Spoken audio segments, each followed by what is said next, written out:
অখিল গগৈ ডাঙৰীয়াই আজি ৰাতিপুৱা বিধানসভাৰ প্ৰাংগণত এখন নক্সা এখন ছবি প্ৰদৰ্শন কৰিছে।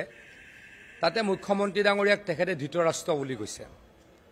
তেখেতৰ মতে অসমত নাৰীৰ ওপৰত নিৰ্যাতন হৈছে, দুঃশাসনে নিৰ্যাতন চলাইছে আৰু মুখ্যমন্ত্ৰী ডাঙৰীয়াই নীৰৱ ভূমিকা পালন কৰিছে।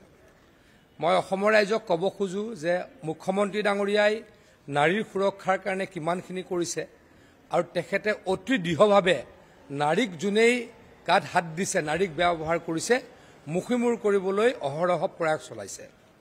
মই এতিয়া এটা কথা ক'ব খোজো, অসমত যিসকলে নাৰীক ধৰ্ষণ কৰে, নাৰীক দুৰ্ব্যৱহাৰ কৰে, নাৰীক অসন্মান নকৰে, মেক্সিমামেই হৈছে 90% হৈছে এটা বিশেষ সম্প্ৰদায়ৰ ব্যক্তি।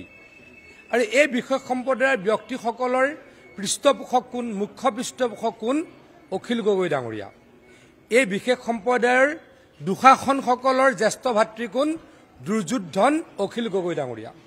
গতিকে দুৰ্যোধনকো মুখিমূৰ কৰা হ'ব আৰু দুঃশাসনকো মুখিমূৰ কৰা হ'ব। আমাৰ চৰকাৰে এই ক্ষেত্ৰত কোনোদিনেই থমকি নৰয়। মই আকৌ কৈছোঁ, যিসকল দুঃশাসনে নাৰীক অত্যাচাৰ কৰে, নাৰীক ধৰ্ষণ কৰে, এই দুঃশাসনসকলৰ পৃষ্ঠপোষকতা কোনে কৰি আহিছে? ককায়েক ৰূপী দুৰ্যোধন অখিল গগৈ ডাঙৰীয়াই। ক'ৰবাত মাটি দখল কৰিবলৈ তেখেতলোক গৈছে, তেতিয়া অখিল গগৈ ডাঙৰীয়াই হুলস্থুল কৰিছে। ক'ৰবাত গৈ নাৰী ধৰ্ষণ কৰিছে, আৰক্ষীয়ে ব্যৱস্থা লৈছে, অখিল গগৈ ডাঙৰীয়াই আৰক্ষীৰ বিৰুদ্ধে চিঞৰিছে। আৰু কোনোবাই গৈ ডকাইতিত লিপ্ত হৈছে, পুলিচৰ লগত মাৰামাৰিত, পুলিচক মাৰিবলৈ গৈ এনকাউণ্টাৰত কোনোবা এনেকুৱা ডকাইত মৃত্যুমুখত পৰিছে।